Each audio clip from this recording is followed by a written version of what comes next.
প্রথমে আমরা জানবো আপনি কেন আরবি ভাষা শিখবেন, আরবি ভাষা শেখা কেন আপনার প্রয়োজন। দেখুন, প্রথমত ধর্মীয় দৃষ্টিকোণ থেকে আরবি ভাষা শেখার গুরুত্ব অপরিসীম। আরবি ভাষা হচ্ছে মহান আল্লাহ তাআলার পবিত্র বাণী আল কোরআনের ভাষা, যেটি মহান আল্লাহ তাআলা দুজাহানের বাদশাহ হযরত মুহাম্মদ সাল্লাল্লাহু আলাইহি সাল্লামের উপর নাজিল করেছিলেন। আরবি ভাষা হচ্ছে মহানবী হযরত মুহাম্মদ সাল্লাল্লাহু আলাইহি সাল্লামের প্রিয় ভাষা, জান্নাতের ভাষা, আর এটি হচ্ছে পৃথিবীর সর্বপ্রথম ভাষা। আপনি যদি মহান আল্লাহ তাআলার পবিত্র কিতাব আল কোরআনের অর্থ বুঝতে চান, রাসূল সাল্লাল্লাহু আলাইহি সাল্লামের মুখ নিঃসৃত বাণীগুলোর অর্থ বুঝতে চান, তাহলে অবশ্যই আপনাকে আরবি ভাষা শিখতে হবে। পাশাপাশি আরবি ভাষা শিখলে আপনার সলাতে মনোযোগ বৃদ্ধি পাবে, কারণ সলাতে প্রতিটা সূরা থেকে শুরু করে তাসবিহ, তাহমিদ সবকিছু কিন্তু আরবি ভাষায়। আপনি সলাতের প্রতিটা কথাই কিন্তু বুঝতে পারবেন। তখন আপনার সলাত কেবল অর্থহীন অঙ্গ সঞ্চালন না হয়ে রবের সাথে এক অর্থপূর্ণ কথোপকথনে পরিণত হবে। আচ্ছা, রমজান মাসে তারাবির নামাজের সময় কি আপনার একবারও মনে হয় না, ইস, ইমাম সাহেব কি বলছে আমি যদি বুঝতে পারতাম? আরবি ভাষা শেখার মাধ্যমে আপনার এই স্বপ্নকে পূরণ করুন। দ্বিতীয়ত, প্রবাসে জীবিকার তাগিদে যদি আপনি পাড়ি জমাতে চান, তাহলে অবশ্যই আপনাকে আরবি ভাষা শিখতে হবে। বিশেষ করে মধ্যপ্রাচ্যের দেশসমূহ যেমন সৌদি আরব, কাতার, কুয়েত, দুবাই, বাহরাইন, জর্ডান ইত্যাদি দেশে যদি আপনি জীবিকার তাগিদে পাড়ি জমাতে চান, তাহলে অবশ্যই আপনাকে আরবি ভাষা শিখতে হবে।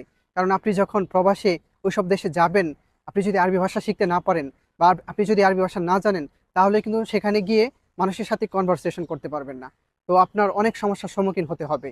প্রতি বছর কিন্তু আমাদের দেশ থেকে হাজারো যুবক জীবিকার তাগিদে মধ্যপ্রাচ্যের দেশগুলোতে যাচ্ছে, কিন্তু অন্যান্য দেশের তুলনায় আমাদের দেশের প্রবাসী ভাইদের তেমন মূল্যায়ন করা হয় না। এর কারণ হচ্ছে আমাদের দেশের ভাইরা আরবি ভাষায় তেমন দক্ষতা অর্জন করতে পারে না, কিন্তু অন্যান্য দেশের প্রবাসীরা দেখা যায় আরবি ভাষায় তুলনামূলক বেশি দক্ষতা অর্জন করার কারণে তারা কফিলের কাছে বেশি মূল্যায়ন পেয়ে থাকে, তাদের বেতনও অনেক বেশি হয়ে থাকে। অথচ দেখা যায় অন্যান্য দেশের প্রবাসীদের তুলনায় আমাদের দেশের প্রবাসী ভাইরা কাজের ক্ষেত্রে বেশি দক্ষ হয়ে থাকে, কিন্তু বেশি দক্ষতা অর্জন করা সত্ত্বেও তারা যথাযথ মূল্যায়ন পায় না। শুধুমাত্র একটাই কারণ, এটা হচ্ছে আরবি ভাষা সঠিকভাবে না জানা।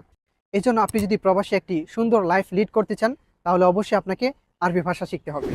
তৃতীয়ত যে কারণে আপনার আরবি ভাষা শেখা উচিত, তা হচ্ছে সৌদিতে হজ বা উমরা করতে যাওয়া। অনেক সময় দেখা যায় সৌদিতে হজ বা উমরা করতে যাওয়ার পরে শুধুমাত্র আরবি ভাষা না জানার কারণে মানুষের সাথে কমিউনিকেশন করতে সমস্যা হয়। এক্ষেত্রে দেখা যায় কোনো কিছু কেনাকাটা করার জন্য যেতে কিংবা কোথাও ঘুরতে যাওয়ার জন্য কাফেলার গাইডকে সাথে নিয়ে যেতে হয়। এটা কিন্তু অনেক বড় একটি সমস্যা। তো আপনি যদি আরবি ভাষা শিখতে পারেন বা আপনি যদি আরবি ভাষা জানেন, তাহলে কিন্তু আপনি সৌদিতে হজ বা উমরা করতে যাওয়ার পরে কোনো কিছু কেনাকাটা করার জন্য কিংবা কোথাও ঘুরতে যাওয়ার জন্য কোনো গাইডকে সাথে নিয়ে যেতে হবে না, আপনি নিজে যেতে পারবেন। আরেকটি গুরুত্বপূর্ণ সুবিধা হচ্ছে আপনি সৌদিতে মক্কা মদিনায় ইমাম সাহেবগণ আরবি খুতবায় কি বলছেন সেটা খুব সহজে বুঝতে পারবেন, খুব সহজে অনুধাবন করতে পারবেন। 4 নম্বর যে কারণে আপনার আরবি ভাষা শেখা উচিত, তা হচ্ছে আরবি ভাষা হচ্ছে পৃথিবীর 5ম বৃহত্তম ভাষা।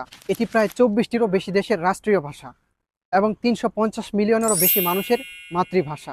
আপনি যদি আরবি ভাষা শিখতে পারেন, তাহলে পুরো পৃথিবীতে আরবি ভাষাভাষী বড় একটি অংশ মানুষের সাথে আরবিতে কথা বলতে পারবেন, যা আপনার ইসলামী দাওয়াতের ক্ষেত্রকেও অনেক বেশি প্রসারিত করবে।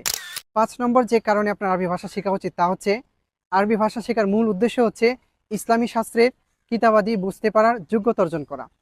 আপনি যদি আরবি ভাষা শিখতে পারেন, তাহলে আপনি ইসলামী শাস্ত্রের অনেক কিতাবই বুঝতে সক্ষম হবেন, আপনি পড়তে পারবেন। কারণ আপনি জানেন ইসলামী শাস্ত্রের অধিকাংশ কিতাবই কিন্তু আরবি ভাষায় রচিত হয়েছে। যদিও ইসলামী শাস্ত্রের অনেক কিতাব বর্তমানে বিভিন্ন ভাষায় অনুবাদ করা হয়েছে, তারপরেও কিছু কিতাবের গভীরতা কেবল মূল ভাষাতেই অনুধাবন করা যায়। এ কারণে আপনি যদি আরবি ভাষা শিখেন, তাহলে ইসলামী শাস্ত্রের অসংখ্য কিতাব বুঝতে সক্ষম হবেন। এরকম আরও অনেক কারণে 2024 সালে এসে আপনার আরবি ভাষা শেখা উচিত।